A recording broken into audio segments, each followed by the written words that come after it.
안녕하세요, 한준희입니다. 제가 어제에 이어서 오늘도 이렇게 카메라를 켠 이유는 오늘 다녀왔던 한라산에 대한 제가 느꼈던 소감과 소소한 팁들을 알려드리려고 하는 건데요. 우선 저는 6시 50분에 성판악에서 등산을 시작해서 한 11시 정도 백록담에 도착했고요. 1시 조금 못된 시간에 하산을 시작해서 4시 정도에 하산을 완료했습니다. 총 9시간을 등산을 했고요. 백록담에서 사진과 영상을 찍기 위해서 소모한 시간을 제외하면 실질적인 등산에 소모했던 시간은 7시간이 좀 넘을 것 같습니다. 만약에 살아오름을 안 갔다면 시간을 단축할 수도 있었다고 생각이 됩니다. 그럼 지금부터 한라산 등산에 대해서 알아두면 좋을 것 같은 것에 대해서 이야기할 텐데요. 그 첫 번째가 바로 날씨와 현지 상태를 알아보고 계획을 세우는 것입니다. 물론 저 같은 경우는 갑작스럽게 여행 계획을 세웠기 때문에 날짜 선택의 여지가 없었지만 충분히 시간을 두고 여행 계획을 세운다면 날씨와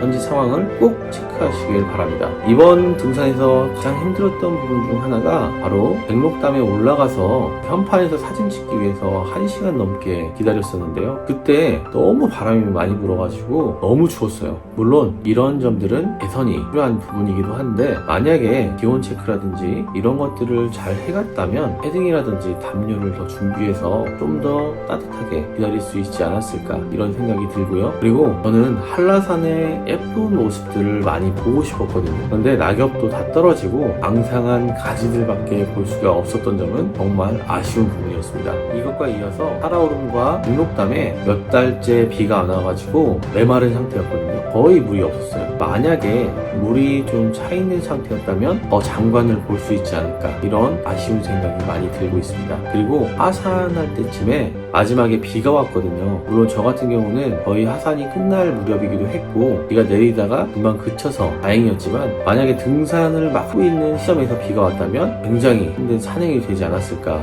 이런 생각이 들고요. 아예 백록담을 못 봤을 수도 있다는 생각도 하고 있습니다. 그래서 꼭 날씨와 현지 상황 그리고 한라산의 상태를 알아보고 여행 계획을 세우는 것을 추천드립니다. 그리고 두 번째가 바로 컨디션 조절입니다. 등산이라는 게 애초에 올라가면은 내려올 때까지 집을 못 가기 때문에 어떻게든 완주는 할 수가 있어요. 그런데 체력이 떨어지면 주변의 풍경들이나 이런 것을 볼 여유가 전혀 없어지거든요. 한라산을 어렵게 왔는데 한라산의 멋진 풍경들이라든지 까마귀 소리 이런 것들을 보지 못하고 한라산을 온전히 즐기지 못한다면 굉장히 아쉬운 일이 아닐까 이런 생각이 들고요. 그렇기 때문에 하루나 이틀 전부터는 충분히 먹고 충분히 휴식을 취하고 한라산에 오는 게 좋을 것 같아요. 그리고 여행 중간중간 제가 말했지만 저는 과일만 준비하고 김밥이라든지 이런 것들을 준비를 못했거든요. 그러다 보니까 마지막 후반 정도에 기력이 딸리는 것을 느낄 수가 있었어요. 그러니까 아침에 물, 김밥 그리고 라면 같은 것들을 미리 챙겨가시기를 추천드립니다. 그리고 하나 더 이야기하면 마스크 훈련을 하시면 좋을 것 같습니다. 지금 코로나 때문에 등산 도중에서도 마스크를 많이 쓰고 있는데요. 사람이 없을 때는 상관이 없는데 출발할 때부터 백록담까지는 사람들이 계속 이어져서 나오거든요. 근데 이제 혼자만 마스크를 벗기가 굉장히 좀 눈치가 많이 보여요. 그런데 이제 마스크를 쓰고 있으면 호흡에 굉장히 좀 힘든 부분이 좀 있거든요. 그러니까 평소에는 마스크 잘 쓰고 다니시잖아요.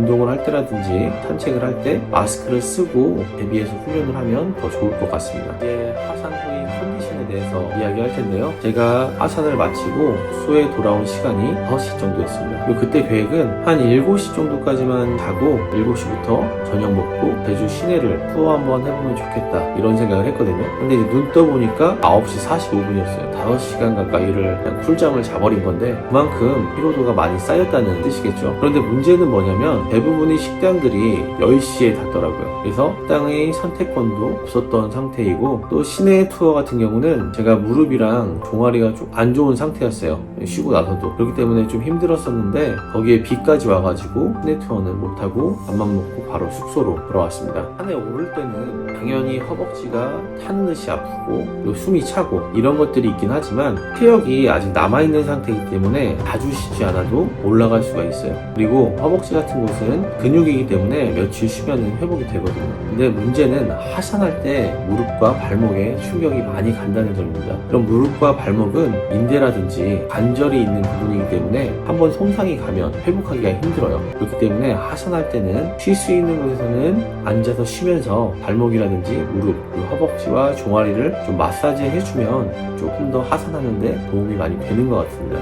그리고 종종 그냥 그 자리에서 힘들다고 서서 쉬시는 분들이 계시는데, 그것보다는 갈 수 있는 데까지 최대한 간 다음에 앉아서 쉬거나 아니면 아예 그 자리에 앉아가지고 마사지를 하면서 쉬었다 가시는 게 훨씬 좋은 선택일 것 같습니다. 마지막으로, 이것은 산행과 관련이 없는 거긴 한데 긴 게 두 가지 정도 더 있거든요. 그 첫 번째가 바로 우리나라는 IT 강국이다, 바로 이겁니다. 한라산은 어디든지 LTE가 안 터지는 곳이 없어요. 그래서 전화는 당연하고 영상통화, 그리고 사진의 업로드와 영상의 업로드, 이런 것도 당연히 가능하고요. 심지어 유튜브 시청까지 원활했습니다. 그리고 두 번째는 최근 코로나 확진자가 늘고 있다는 소식이 있었는데요. 저는 오늘 등산을 통해서 우리나라가 언젠가는 코로나를 극복할 수 있다는 좀 믿음이 생겼습니다. 사람들이 등산할 때 엄청 힘든데도 불구하고 항상 마스크를 쓰고 있어요. 심지어 50, 60대 아주머니들이나 아저씨들도 뭐 먹을 때 빼고는 거의 항상 마스크를 쓰고 있다고 생각하시면 됩니다.